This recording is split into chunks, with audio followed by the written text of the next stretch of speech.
साल पहले बना हुआ है या फिर जब से आपका आधार कार्ड बना हुआ है आपने कोई करेक्शन नहीं किया है या फिर आपको मैसेज आया है, तो ये जरूर कर लेना। इसके लिए आपको एक नए पोर्टल पर आना है। अभी गवर्नमेंट की तरफ से आधार कार्ड का जो नया पोर्टल है वो लॉन्च कर दिया गया है। आपको सर्च करना है माई आधार, तो हमारे सामने ये जो पोर्टल है आ जाएगा। अब अभी आधार कार्ड का एक नया पोर्टल आ चुका है जिसके लिए आप देखोगे कि यहाँ पर एक ऑप्शन दिया गया है एक्सप्लोर नाउ का। तो हम बीटा पोर्टल को यूज करेंगे जो कि इस पोर्टल के मुकाबले काफी सिंपल और आसान हो चुका है। तो जब आप क्लिक करोगे तो रिडायरेक्ट हो जाते हो इस नए पोर्टल पर। हालांकि अगर आपको डायरेक्टली आना है तो आपको इसके लिए डायरेक्टली ब्राउजर में टाइप करना है myaadharbeta.uidi.gov.in, तो आप इस पोर्टल पर आ जाओगे। अब यहाँ पर आप सभी ऊपर की तरफ सर्विस के सेक्शन में देखोगे तो एक ऑप्शन दिया गया है अपडेट डॉक्यूमेंट का। तो हम अपने आधार कार्ड से अपने डॉक्यूमेंट अपडेट करना चाहते हैं, हम इस पे क्लिक करेंगे। अच्छी बात यह है कि आधार कार्ड में डॉक्यूमेंट अपडेट करने की जो लास्ट डेट थी 14/6/2026 पहले थी, सरकार ने इस डेट को अब आगे और बढ़ा दिया है, यानी कि 14/6/2027 तक अब फ्री के अंदर इस सर्विस को यूज किया जा सकता है, कोई पैसे खर्च करने की जरूरत नहीं है। तो यहाँ पर क्या क्या सबमिट करना होता है आधार कार्ड को बचाने के लिए, तो इसके अंदर बताया गया है जैसे कि आपका जो आधार कार्ड है पुराना है तो उसके अंदर एक तो है आइडेंटिटी का और एक एड्रेस प्रूफ का डॉक्यूमेंट देना होता है। तो इसके लिए यहाँ पर डॉक्यूमेंट दिखाए गए हैं। आप राशन कार्ड दे सकते हो, वोटर आईडी कार्ड दे सकते हो या फिर गवर्नमेंट की तरफ से जारी किया गया कोई आइडेंटिटी कार्ड, पासपोर्ट हो सकता है, ड्राइविंग लाइसेंस हो सकता है, पैन कार्ड हो सकता है। एड्रेस प्रूफ के अंदर भी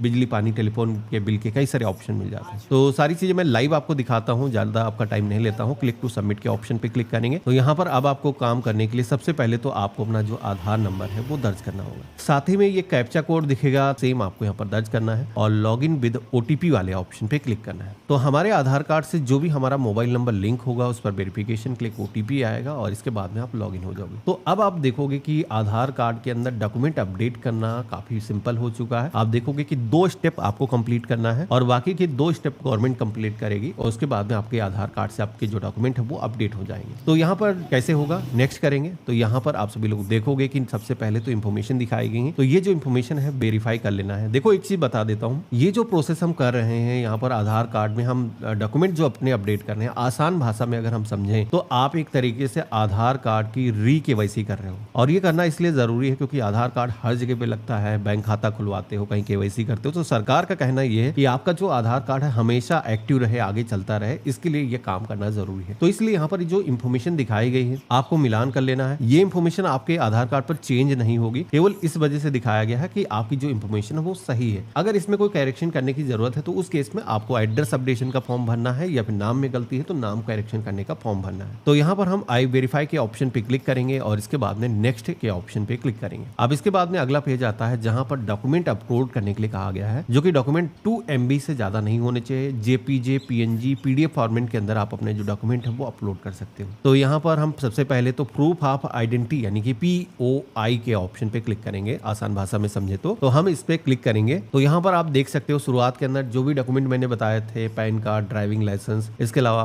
passport, SC ST OBC certificate हो गया, इसके अलावा नरेगा जॉब कार्ड हो गया, ड्राइविंग लाइसेंस हो गया। तो ये सारे ऑप्शन यहाँ पर आपको मिल जाते हैं। तो यहाँ पर आप जो भी डॉक्यूमेंट दे रहे हो इस लिस्ट में से सिलेक्शन करना है। अच्छी बात यह है कि अगर आपके पास में फिजिकल वोटर आईडी कार्ड नहीं है, पैन कार्ड फिजिकल नहीं है, तो ई voter ID card, e PAN card भी आप यहाँ पर दे सकते हो, यानी कि इंटरनेट के माध्यम से डाउनलोड करके उसे अपलोड कर सकते हो। लेकिन एक चीज का विशेष ध्यान रखना, देखो जब हम इंटरनेट के माध्यम से अपने डॉक्यूमेंट डाउनलोड करते हैं तो उसके अंदर एक पासवर्ड लगा होता है। तो यहाँ पर अगर आप अपलोड कर रहे हो तो उसका पासवर्ड पहले रिमूव करना है, यानी कि PDF के अंदर उसको कन्वर्ट कर लेना है। पासवर्ड हटाने के बाद में वही फाइल अपलोड करना है। हमने यहाँ पर एक्सेप्ट किया है। इसके बाद में अपलोड सपोर्टिंग डॉक्यूमेंट के ऑप्शन पे क्लिक करेंगे, कंटिन्यू टू अपलोड के ऑप्शन पे क्लिक करेंगे। तो यहाँ पर हमने तो अपना वोटर आईडी कार्ड, ई वोटर आईडी कार्ड दे दिया है जिसमें कि दोनों साइड एक ही पर होते हैं। लेकिन अगर आपने अपना आधार कार्ड जो आपके पास में फिजिकल कॉपी है वो आप दे रहे हो तो उसके अंदर होता यह है कि उस फ्रंट पर आधी इंफॉर्मेशन होती है, आधी इंफॉर्मेशन उस पर बैक साइड में होती है। तो दोनों को मर्ज करके उसकी PDF बना लेनी है और वो अपलोड करना है। तो अगर आप अपने फोन से कर रहे हो तो ये काम कर सकते हो। इसके लिए आप हमारी वेबसाइट का इस्तेमाल कर सकते हो। sarkaridna.com पर आओगे और इसके बाद में एक ऑप्शन मिलेगा टूल्स का, जहां पर आप सभी लोग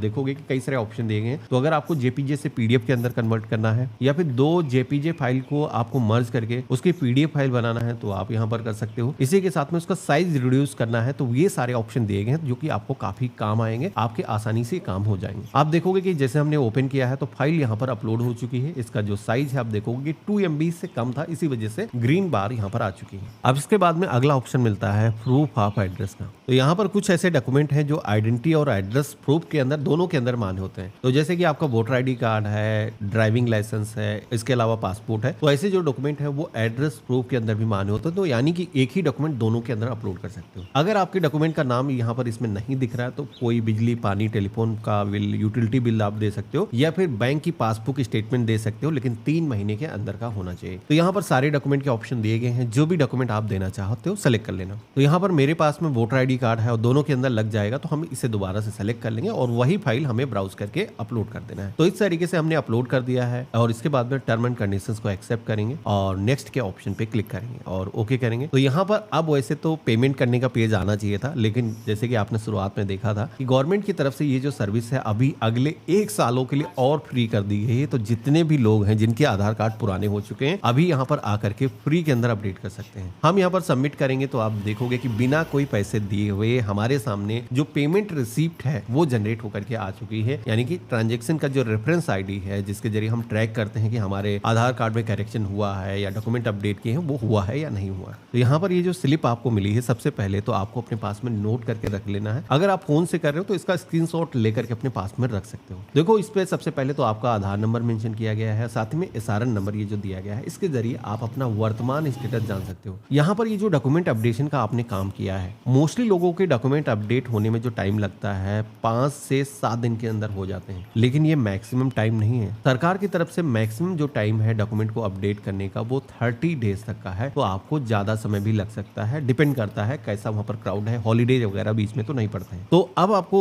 जब भी दोबारा से चेक करोगे आकर के पोर्टल पर, तो यहाँ पर ऑप्शन दिखेगा जो भी सर्विसेज आपने एक्सेस करी होंगी, तो उनका जो वर्तमान में स्टेटस क्या है। तो यहाँ पर आप देखोगे कि मेरी तरफ से पेमेंट कंप्लीट हो चुका है और इसके बाद में वेरिफिकेशन स्टेज के अंदर हमारी एप्लीकेशन है। तो यहाँ पर गवर्नमेंट की तरफ से वेरीफाई किया जाएगा कि जो भी दस्तावेज आपने अपलोड करे हैं वो सही है, और उसके बाद में आपके आधार कार्ड पर जो भी आपने डॉक्यूमेंट अपडेट करे हैं उसके जरिए नई KYC अपडेट हो जाए, और फिर आप बिना किसी परेशानी अपने आधार कार्ड को आगे भी गवर्नमेंट सर्विस को एक्सेस करना है, स्कूल कॉलेज में लगाना है, तो आप लगा करके इसको इस्तेमाल कर सकते हो। बाकी आज का वीडियो कैसा लगा मुझे कमेंट बॉक्स में लिख करके जरूर बताना। चैनल पे नए हो सब्सक्राइब कर लेना। आप सभी के मन में कोई सवाल है, कोई सुझाव है तो मुझे कमेंट बॉक्स में लिख करके बता सकते हो, और हम मिलते हैं ऐसे ही एक नए वीडियो में। तब तक के लिए गुड बाय, जय हिंद।